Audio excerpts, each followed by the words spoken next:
Hier soir, à l'issue d'une séance, quelque chose de peu habituel s'est produit. Alors que les échanges touchaient à leur fin, il est apparu comme une évidence pour les deux parties, un couple plus précisément, que les chemins devaient se séparer. Le cœur se serre, oui, le cœur se serre, car je ne reçois pas des clients, mais bel et bien des frères et sœurs en Allah, des frères et sœurs en Islam. Il s'agissait là en l'occurrence d'un homme et d'une femme qui ont partagé des années de vie commune et à qui Allah subhanahu wa ta'ala a confié l'éducation d'un enfant. Mais louange à Allah car le travail d'un psychologue, d'un thérapeute, un médiateur familial, un imam ou un savant, lorsqu'il s'agit de problématiques conjugales, l'objectif n'est pas de se donner bonne conscience, satisfaire son ego en voulant sauver coûte que coûte une union, non. Le travail consiste à faire en sorte que les concernés puissent avoir une grille de lecture saine, éclairée, qu'ils puissent avoir toutes les cartes en main pour faire les bons choix et qu'ils aient joué entre guillemets jusqu'à la dernière carte justement avant d'envisager la séparation.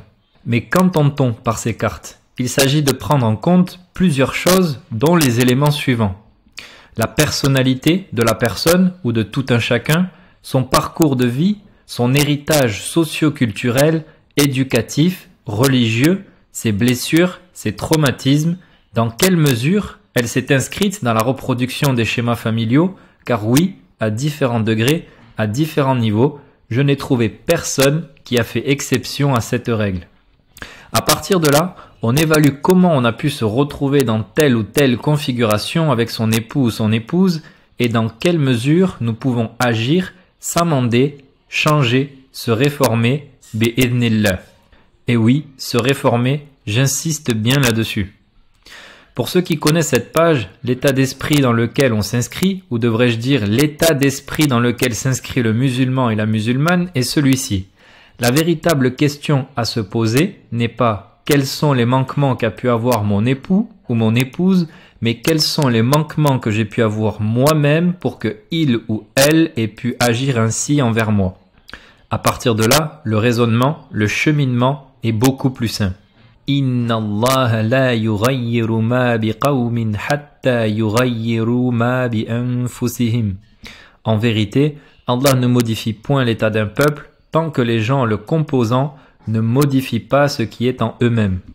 Et même si, car je vous vois venir, même si on considérait que toutes les causes avaient été faites, ce qui est peu probable si on creuse dans le fond, si notre seule erreur avait été d'avoir accepté l'inacceptable depuis X temps, alors agissons là-dessus. Comprenez l'esprit.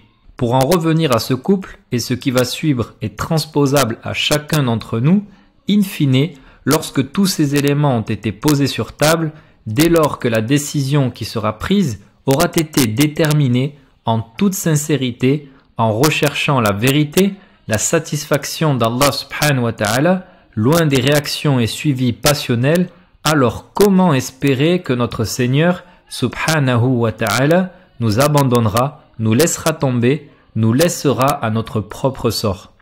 C'est impossible, impensable. Ce serait avoir une mauvaise opinion à l'égard de notre Seigneur tabaraka wa ta'ala. Dès lors, je ne me fais aucun souci pour ce couple, pour qui au passage rien n'est figé. C'est a priori le premier divorce qui sera prononcé, tout comme je ne me fais aucun souci pour nous autres, si toutefois Allah subhanahu wa ta'ala nous facilitait cette recherche de sincérité. Et en étant sincère, on peut faire des erreurs par lesquelles notre Seigneur nous éduquera, nous enseignera, nous fera gagner en sagesse, modestie et nous élèvera en degrés bi'idnihi. Parfois, s'unir, c'est aller vers Allah subhanahu wa ta'ala. Parfois, faire chemin à part, c'est aussi cheminer vers Allah subhanahu wa ta'ala. Il en est de même pour une fréquentation, un emploi, un enseignant, une habitude, un comportement, un mode de vie ou encore un lieu de vie. Tout ceci est partie intégrante de la hijra. Qu'Allah subhanahu wa ta'ala accorde le meilleur à ce frère et à cette sœur, de même qu'à vous autres qui me lisez ou m'entendez. Qu'Allah subhanahu wa ta'ala vous bénisse.